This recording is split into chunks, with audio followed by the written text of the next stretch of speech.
Recording. So, good morning. We're here with Mr. Lora, physical education teacher who graduated from Cortland approximately 12 to Uh, 13 years ago. And Mr. Lora, in your opinion, what are the strengths and weaknesses of your of the education program in your school? Um, I think that every school tailors to the community, and I feel like there's a lot of flaws in the educational system as far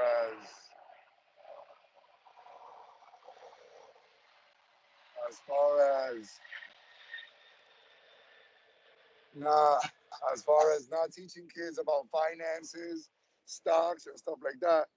But more on the physical education level, I feel like the strengths are that we have a good budget where we're allocated enough things that all our students can have resources for whatever unit we choose, whether it's badminton, field hockey, wiffle ball, basketball.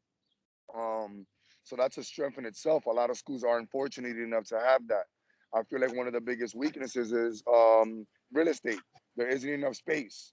I feel like if we had more backyards, actual softball fields, and tennis courts to go out to like Cortland, it would be a better thing. Being that I teach in New York City, only three schools in Manhattan have baseball/football fields.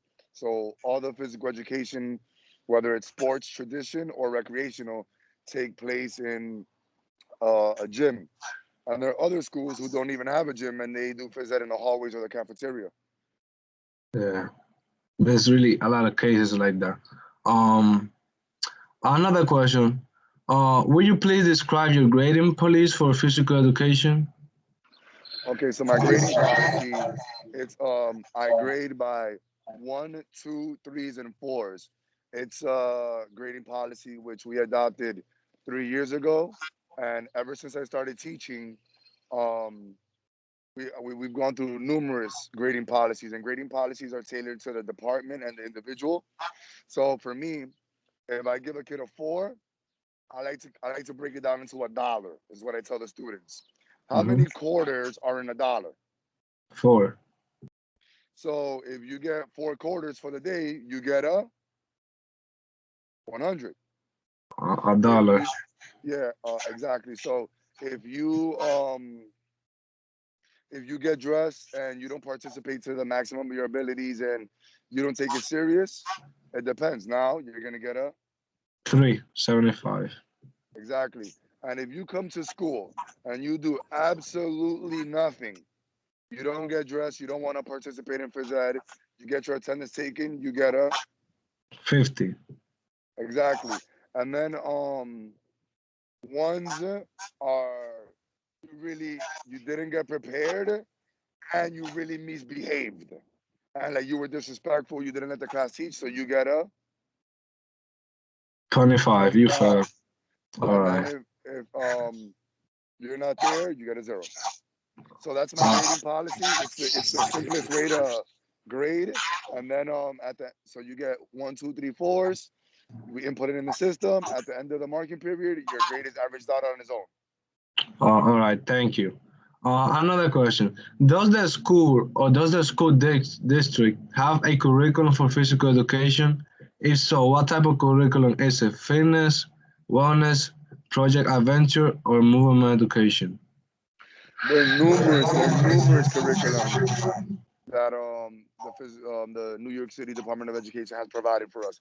There are wellness curriculums. There are also fitness gram curriculums that we have to comply with, and there's Project Adventure as well. Right now, there are a lot more. Being that it's COVID and we're doing remote learning, they have implemented some mindfulness curriculums, and there have been also programs that come into the school with their own curriculum, whether it's about emotional, mental, physical, or nutritional.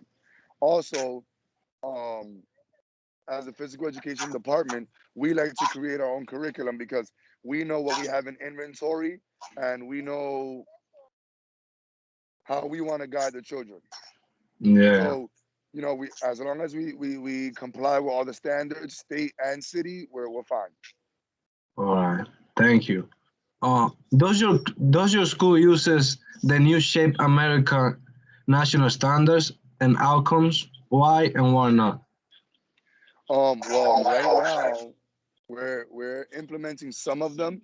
I wouldn't say that we don't use it wholly, being that it's remote learning, but we are looking to implement it fully active, starting September when we go back. All right. So when school is back to normal, you guys will go back to implementing the whole national standards outcomes. And Yeah, but even now the standards are always implemented. Whether it's learning about resources in your community, learning where the gyms are, what time it is. I think that's standard three. Also, sharing, exercising. We implement the standards in everything that we do. yeah, so there's always a way to implement the national standards on the Yes. physical education environment. All right. All our lesson plans, all our curriculums, standards are the guideline. Without standards are the pillars of physical education. And without standards, That's not a we're out of base. compliance. Yes. Yeah. All right. Thank you. Uh, does your physical education program uses technology? If so, what type? Well, FitnessGram provides you with some resources. Our school, we haven't gotten technology. We have signed up for grants. We have weight rooms, and we also we're one of the schools that got chosen to get the whole weight room renovated. So we're looking to implement more technology as far as like Dance Revolution with the TV so the kids can dance and run. We're also going to implement some motorbikes or cycling attached to TVs. So, and they'll be attached to like PS1s, 2, 3s, 4s. And if the TV is doing ATV, you're on your bike. If the TV is doing Yeah. surfing, you're on your bike.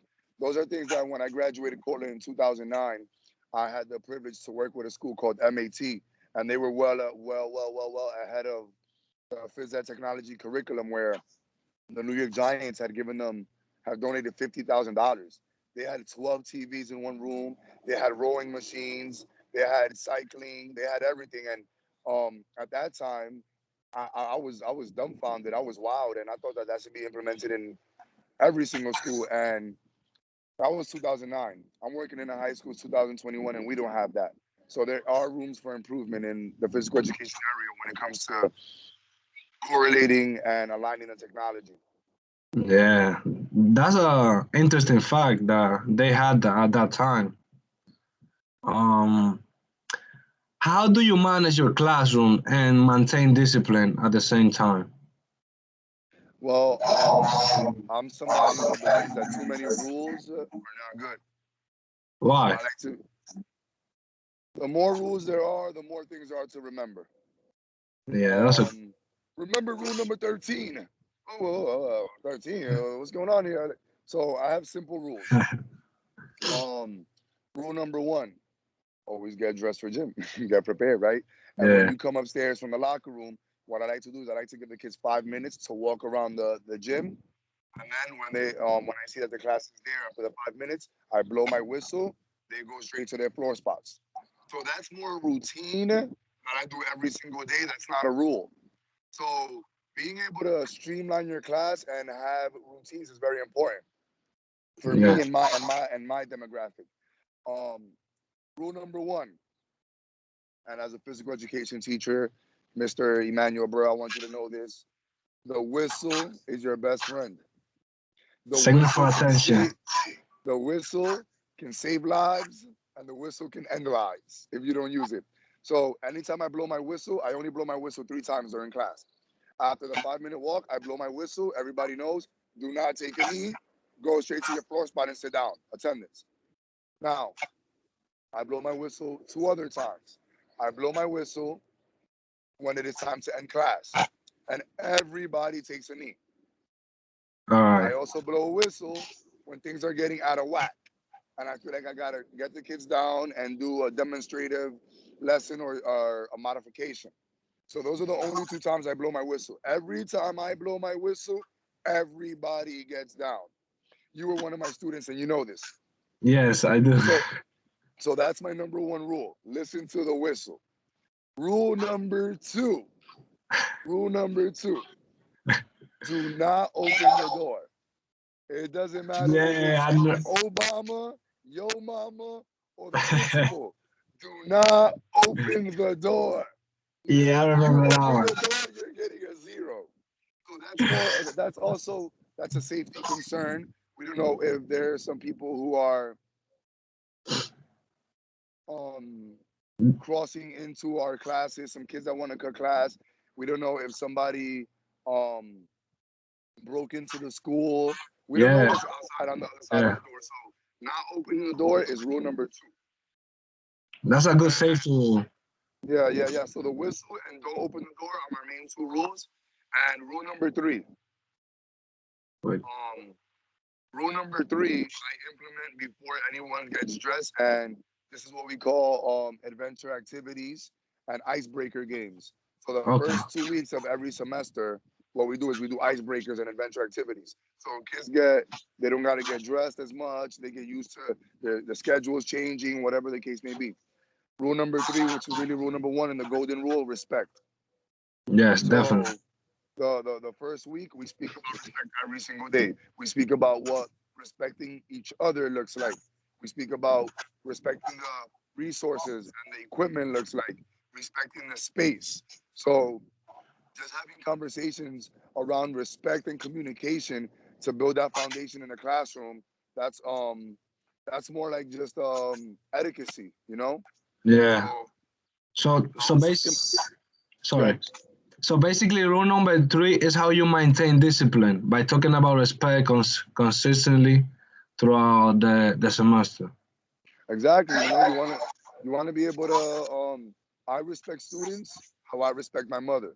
I respect Yes. students how I respect a waiter or waitress.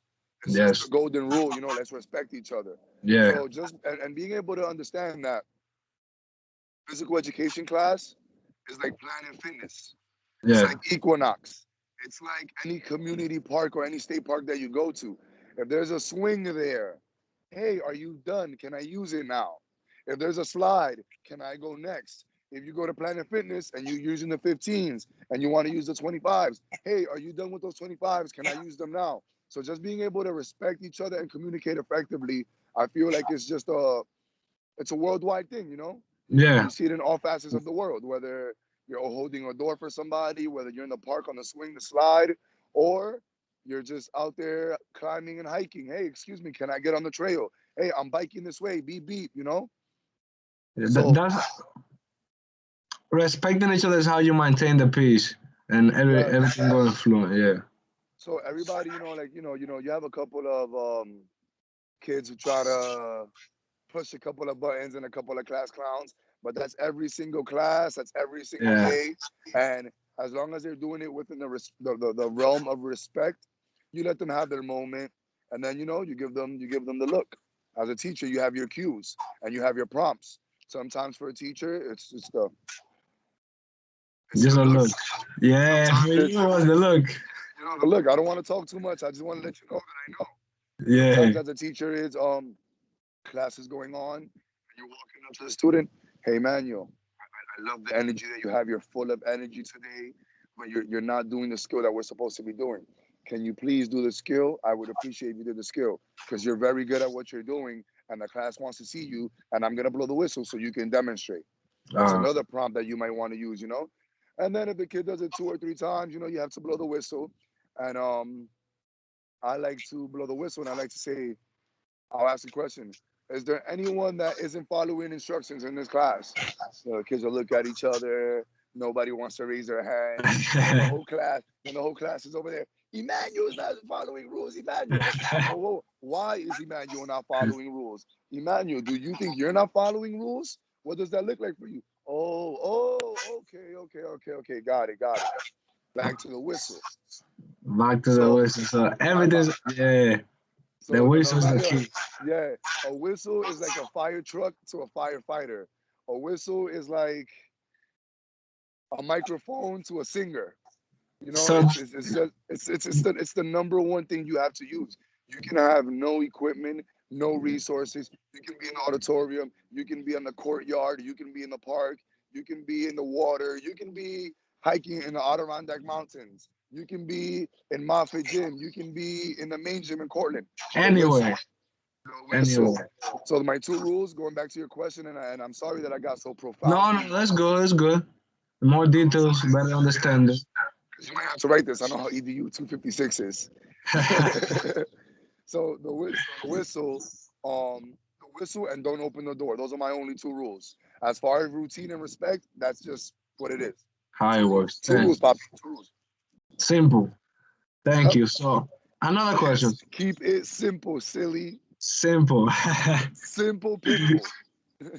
How do you provide students with disabilities in your classes? How do you provide for students with disabilities? Like, Well, I know exactly what you're talking about, and I was so fortunate to take adaptive physical education in Cortland, and it taught me an immense. It gave me a lens before that I never had. I was working with students who had autism and Down syndrome in the water. Um, we had flag games and all this other stuff. So when it comes to kids with disabilities, I feel like everybody has disabilities, and I feel yeah, like everyone has abilities. So with kids who have disabilities, you want to make sure that I believe in there's three ways to learn. okay. There's auditory, Mm-hmm. there's visual, Visual. and there's kinesthetics when you're actually doing. So Mm-hmm. providing an environment where all three are happening at once, whether you have tones, colors, shapes going on, maybe a little bit of music, you're speaking, you're giving them instructions, and they're doing as well. So when I do my classes, I always like to have three type of exercises. So let's take a push-up, for example. We all know we have the standard push-up. Mm-hmm. Knees above the floor, everything is going on. It's a very difficult push-up. Not a lot of people can do it. So that would be a level 3 push-up. All right. A level 2 push-up might be on your knees, modified. Yeah. And then a level 1 push-up for somebody who might not be able to might be a wall push-up. So now let's say that you're not able to do the wall push-up. I might have a resistant bands where you're pulling. I might just ask you to raise the roof, in Yeah. your seat or sitting down or whatever the accommodation needs to be. Always having differentiated instruction and ways to simplify it are always good. And I would also say always having a more difficult Yeah. as Cause well, like a trapezoid push-up, a diving yeah, push-up, a one-hand push-up, an elevated push-up, just always being able to provide cause an opportunity for the students to go down in level, to and succeed, to and then challenge climb back up the ladder. Exactly. the, Yes, the you got it. extension task. Yeah. So this goes back to what you were saying, how there are students who have abilities and disabilities. So this is not only about disabilities, but also challenging more the students who have the abilities. Yeah, like Yeah. you find students. I never really played baseball. Yeah. Growing up, I played a little bit, but like I know so much, and But you know how to teach it. I always challenged you. Yeah. And when That, I saw that I was too challenging and that you wanted to be a professional MLB catcher, okay, Manuel, this is not working out for you. You're gonna have to throw from your knees yeah. until you That's how it was. Next it, level. yeah. And it's just like about just being able to be open minded, and also I feel like open minded and open spirited kids have such a great innocence and a great imagination to them that Yeah. sometimes they make up their own modification, and you got to be like, Yeah, oh, they I'll take do. that. I'll put that Yeah. in my How did I pocket. do that? Exactly. Yeah. So kids also figure it out on themselves, and kids know what they know their body. They know what their mind might hold them to limitations, but they know what they're capable of doing and not capable of doing for the Yeah. most part. Yeah. It's more of a mental thing than a physical thing. Absolutely. Yeah. So next question. What advice would you give a new teacher just starting their new job of teaching? What advice would you give them? Besides that, the whistle's gonna be your best friend. Yeah. Listen, after that, I don't have anything else. I believe that classroom management is the most important thing in the world. Um, you don't know how many times. I've been absent numerous times, Yeah. and the math teacher, the science teacher, the English teacher, the global teacher, no one can manage the physical education room. No one can No. manage the gym. Yeah, No one. definitely. No one. No one. No one. No one Think, could. think, think about it like this. Imagine your former principal, Mr. Matthew, coming up to teach a physical education class. People don't even know how to take attendance in the gym class, bro. They really don't. It's just different. So And aggressive management, and I would say, if there's any advice that I can truly give, is just be you. Be you 100%. Let the kids see who you are and treat the kids like human beings. Treat them like adults. Treat them like their waiter. Treat them like your mother. Treat them like your boss. Treat them like human beings. Because a lot of times I feel like kids are entitled and we go down, we step it down for them, and oh, hey, how are you doing, Emmanuel? No, be yourself all the way through and use the whistle. yeah, okay, thank you. That's a great advice. Be you. I think that's the most important one. Be yourself, because that's gonna the way you behave and your energy around the kids. That's gonna also impact the way they perform in the physical education environment. Yo, let me tell you something, man. When I first started teaching, I had to teach elementary school, and Oh, I have a deep voice, project your voice also. yeah. Bro, these little kids were little kitty kids, 2, 3 feet tall, and I'm bending down to them, and I'm making this Disney World voice, and oh my God, how are you doing? I was going home with back pains because the vibrations were going through my body, and I wasn't being me. I wasn't being whole, and Yeah. the energy was not me, and it was You were harming holding me. yourself back, Exactly, making up a make believe voice and a character that I wasn't. So and that I want my didn't work students to out. be able to, if they bump into me in Walmart, Trader Joe's, or wherever it is, oh, that's Coach Chris, that's Coach Lora, and he's the same always. Yeah. Friendly, but not the friend. Yeah. Totally agree. That's a good one. Okay, last question. Is your school aware of or planning for the implementation of the update NYS standards for 2020? Of course, of course. This circles back to the beginning of our meeting. We have to stay in line with the standards. Physical education is a practice, just like law, just like doctors. You have to keep evolving. You have to keep growing with the practice. It's it's it's it's forever evolving. All right, And so it's and my, when I went to Cortland, Cortland had a very simple definition of what physical education is. It's lifelong learning. yeah, that's how it is. So every day in life, you have to evolve. You have to be better. You have to grow. So as a physical educator, I have to grow as well. I need to find out what new games are out there. I need to find out what new sports are out Yeah, there. Before it was just four traditional sports. Now guys are making frisbees and parkour and this, and you have to keep evolving. And the standards helps tie everything together. yeah, definitely. The more variety there is, the more opportunities there will be for the students. Exactly. So that was the last question, and I just wanna say thank you very much for the opportunity to interview you, because like like how much of a role model you've been in my life, and I just wanted to be you that interview. So I just wanted to say thank you again for this opportunity, and I just want a great day. I just want to wish you a great day. Yeah, I'm nervous. Thank you, and I want to thank you immensely too, man, for growing, evolving, having the courage and vulnerability to ask me on this interview. Um, I'm humbled that you want to interview me, and I want to thank you for being my role model and my mentor. Because as a teacher, I learn from my students every single day. I'm a lifelong learner. I'm an adult learner, Yeah. and I can learn from a 2-year-old. I can learn from an 85-year-old, and I've learned so much from you and all of our students and all the walks of life that I want to thank you for being my ultimate teacher because it's taught me to be a better person. Thank you. So again, thank you, and I hope you have a great day. And we are done here. All right. Have a nice day. Thank you. You too. Thank you.